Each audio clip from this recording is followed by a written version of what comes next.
Shalom jemaat Tuhan yang terkasih dimanapun berada pada saat ini. Kita masih bersyukur kepada Tuhan karena kasih dan karunia yang Dia berikan bagi kehidupan kita, dan masih bisa kita pakai sebagai satu kekuatan dan penghiburan bagi kehidupan kita. Saudara-saudaraku, pada hari ini sebelum saya sampaikan renungan firman Tuhan sebagai renungan kita pada hari ini, mari kita mempersiapkan hati dan pikiran kita terlebih dahulu. Kita bersatu di dalam doa. Terima kasih Bapa di sorga atas lawatan-Mu bagi kehidupan kami. Engkau selalu memperhatikan kami dan selalu memberikan kecukupan atas kehidupan kami Bapa. Pada kesempatan ini Tuhan, ketika Engkau masih memberikan kami untuk dapat mendengar, menyaksikan, bahkan menyampaikan akan kebenaran firman Tuhan, nyatakan kuasa-Mu yang besar menyertai kami Tuhan. Layakkan kami berbicara dan mengimani kebenaran yang sesungguhnya yang berasal dari Tuhan. Kiranya pada kesempatan ini Tuhan, Engkau melawat kami semuanya. Engkau melawat orang-orang yang selalu rindu akan kuasa dan kebenaran-Mu. Berbicaralah dan nyatakanlah kuasa-Mu bagi kami. Di dalam nama Yesus, kami datang dan mengucap syukur dan berdoa bagi-Mu. Amin. Saudara yang terkasih, pada hari ini, sebagai renungan kita di Minggu Reformasi ini adalah di dalam kitab 2 Raja-Raja pasal 23, dimulai dari ayat 1 sampai dengan ayat 14. Jadi untuk membacakan firman Tuhan tersebut, kami persilahkan kepada kita semuanya, jemaat-jemaat Tuhan, untuk membaca secara pribadi, lepas pribadi di tempat kita masing-masing.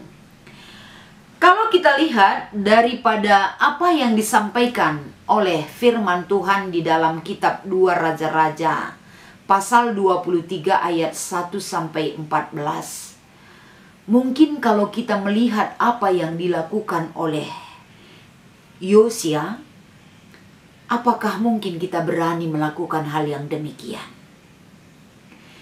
Yosia di dalam satu pembaharuan yang dia lakukan dalam reformasi, Yosia yang begitu terkenal dan begitu familiar dengan kita.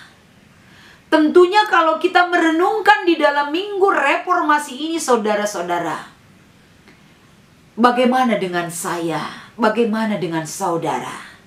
Ketika dituntut dari diri kita, kita bisa mengubah, kita bisa melakukan pembaharuan.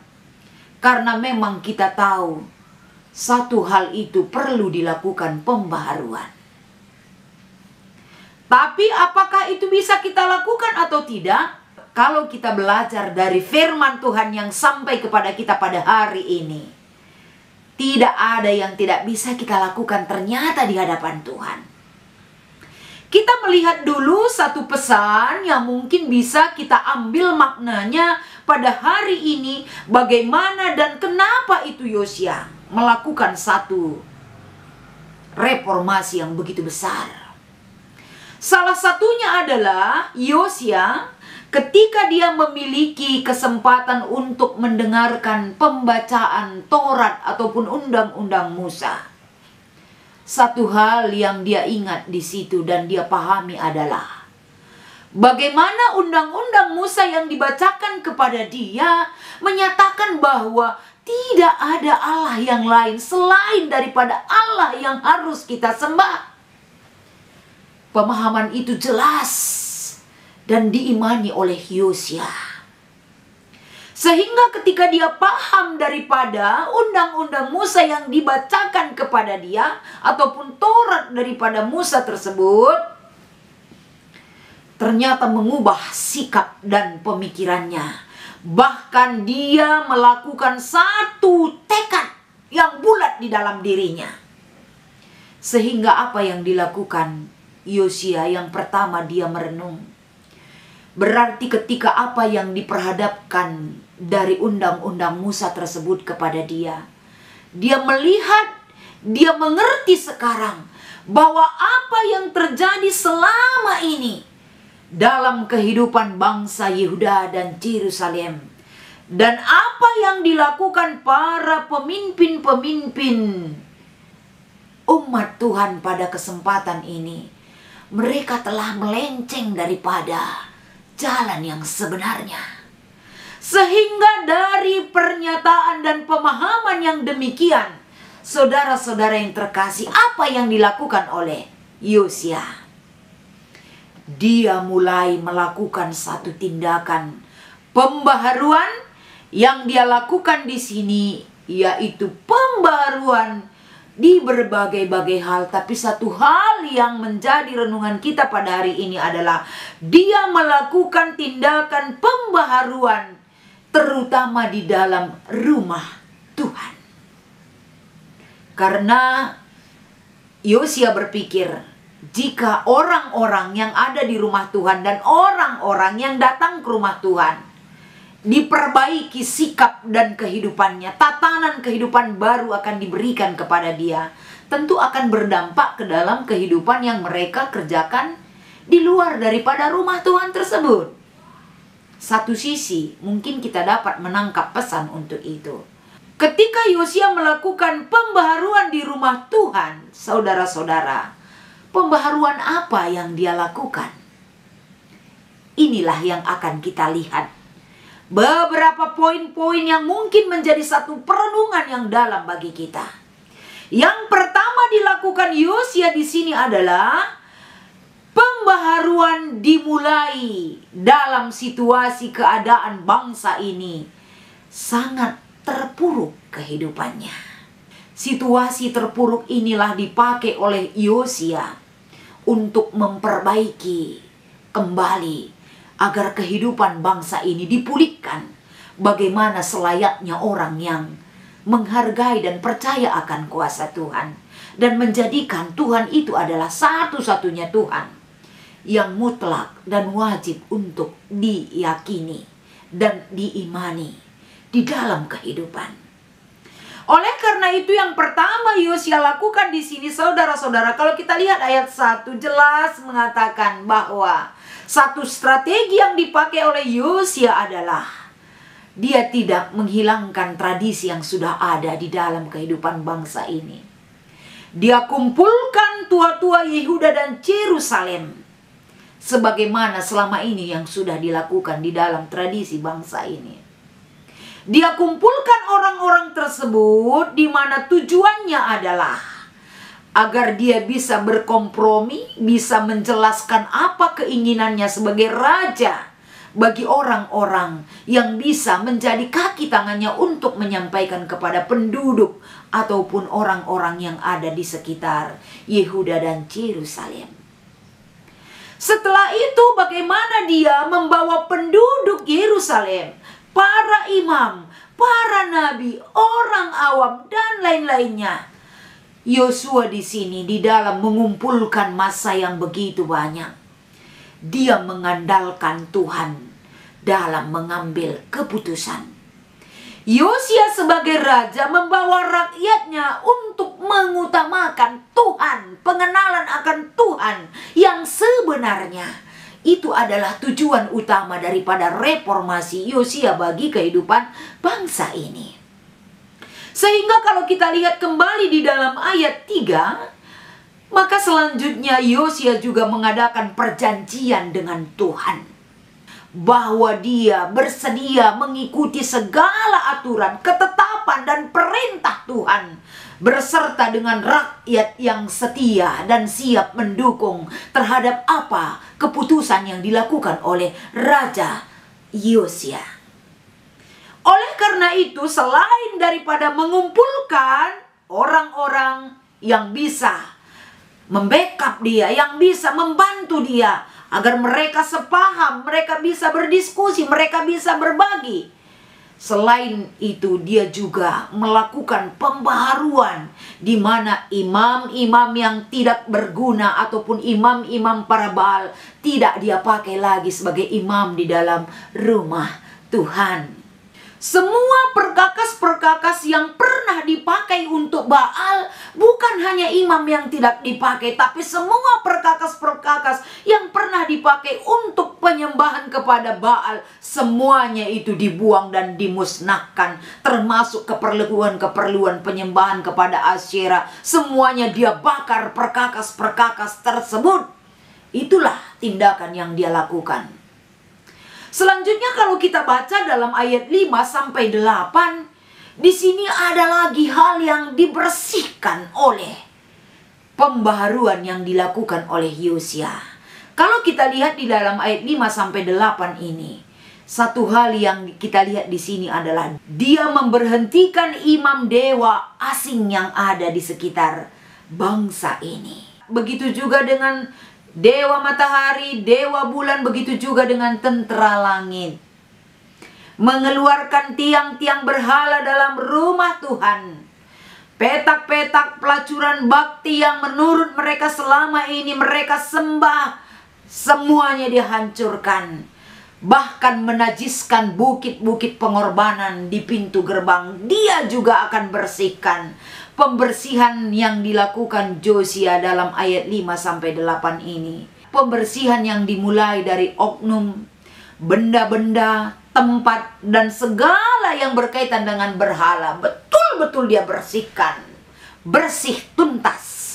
Selanjutnya kalau kita melihat ayat 9-10, Raja Yosia mengeluarkan larangan yang tidak bisa dilakukan lagi oleh bangsa ini. Salah satunya adalah bagi semua imam-imam yang bekerja di bukit pengorbanan, tidak bisa lagi naik ke mezbah Allah. Tidak bisa lagi memberikan persembahan kepada dewa Molok dan lain sebagainya. Larangan ini jelas sekali diberikan oleh Yosia kepada seluruh rakyat Yehuda dan Yerusalem. Kemudian ayat 11-14, di sini kita melihat pembersihan rumah Tuhan tidak berhenti di situ saja. Semua tetap dibersihkan sehingga mezbah yang ada di Betel, patung-patung, semuanya dihancurkan. Betul-betul semuanya dilakukan satu pembaharuan besar-besaran. Saudara-saudaraku, kalau kita mengimani dan melihat apa yang dilakukan oleh Yosia, perlakuan yang dilakukan Yosia tersebut adalah sangat membutuhkan jiwa keberanian dan pengenalan akan Tuhan yang benar. Oleh karena itu kita lihat secara menyeluruh dari natskhotbah kita ini, ternyata orang yang mengenal baik akan Allah itu sendiri akan berani melakukan pembaharuan. Karena dia tahu mana yang baik dan mana yang tidak, mana yang perlu diperbaiki dan mana yang perlu diteruskan, mana yang perlu dihancurkan, akan menjadi satu kerinduan yang wajib diwujudkan di dalam kehidupan, seperti yang dilakukan oleh Raja Yosia. Saudara-saudaraku, pada hari ini mungkin kalau kita baca di dalam kehidupan kita sehari-hari, bagaimana Yosia dengan beraninya, dengan teknik dan strategi yang dia pakai untuk melakukan reformasi besar-besaran terhadap kehidupan orang Yehuda dan Yerusalem. Mungkin kita bisa mengatakan melakukan pembaharuan, melakukan perubahan di dalam diri kita saja terkadang kita mendapatkan kesulitan. Kita tidak bisa menyelesaikan dengan diri kita. Bagaimana dengan keluarga kita juga? Bagaimana ketika kita berhadapan dengan orang banyak? Di gereja kita, dimanapun untuk melakukan satu perubahan itu pasti mendapatkan satu gejolak. Baik itu gejolak yang sifatnya positif ataupun negatif, tapi pasti akan membawa dampak. Oleh karena itu melalui lawatan firman Tuhan hari ini, saudara-saudaraku, kita dimampukan untuk dapat menjadi agen-agen perubahan yang baik. Karena kita mengenal Tuhan itu dengan baik. Karena kita mau membawa orang lain menyembah kepada Tuhan dalam roh dan kebenaran. Kita tidak boleh membuat ilah lain di hadapan Tuhan. Kita hanya percaya kepada Allah kita. Oleh karena itu, bagaimana kita menyikapi diri kita? Apakah saya mampu? Apakah saya berani? Sementara ketika ada perubahan yang harus dilakukan, banyak sekali orang menentang apa yang kita lakukan. Tapi ingat, apa yang dikatakan di dalam kitab Yeremia 1 ayat 10. Bagaimana Yeremia mendapatkan satu panggilan agar Yeremia disuruh Tuhan untuk membebaskan bangsa Israel. Panggilan dan pengutusan yang diberikan Tuhan kepada Yeremia. Tuhan mau menjamah mulut Yeremia. Tuhan mau menyuruh tugas kepada Yeremia untuk mencabut, merobohkan, membinasakan, meruntuhkan, bahkan menanam dan membangun. Itu tugas yang diberikan. Tugas ini berat secara manusiawi. Tapi Tuhan katakan, jangan takut Yeremia. Aku akan selalu menyertai engkau. Aku akan menjaga ketentramanmu, keselamatanmu ada pada Tuhan. Sehingga betul-betul kita lihat di sini. Daripada Yeremia 1 ayat 10 menjadi penguat bagi jiwa kita. Orang yang sudah dipilih Tuhan pasti diberikan kemampuan untuk menjalankan apa yang Tuhan mau bagi diri kita. Jangan takut. Selagi kita memiliki semangat dan kemauan, Tuhan hadir untuk memberikan kekuatan kepada kita. Oleh karena itu, kembali bagaimana kita melihat bagaimana yang dilakukan oleh Paulus terhadap jemaat Korintus. 1 Korintus 3 ayat 10-17. Ketika kita membangun satu bangunan, jangan sembarangan menentukan pondasi bangunan itu. Karena apa? Pondasi bangunan hanya satu yang ditawarkan kepada kita, yaitu Kristus Yesus. Kalau Kristus Yesus sebagai pondasi dalam bangunan iman kita, kita bisa menentukan kalau memang sudah pondasinya kuat. Kalau mau kita membangun rumah itu ibaratnya pondasinya kuat, mau kita buat itu ibaratnya rumah itu ataupun bangunan itu dari marmer, dari keramik, ataupun dari emas, perak, tembaga dan lain sebagainya, kita bisa melakukannya karena pondasinya layak untuk bangunan tersebut. Begitu juga sebagai orang yang percaya kepada Tuhan.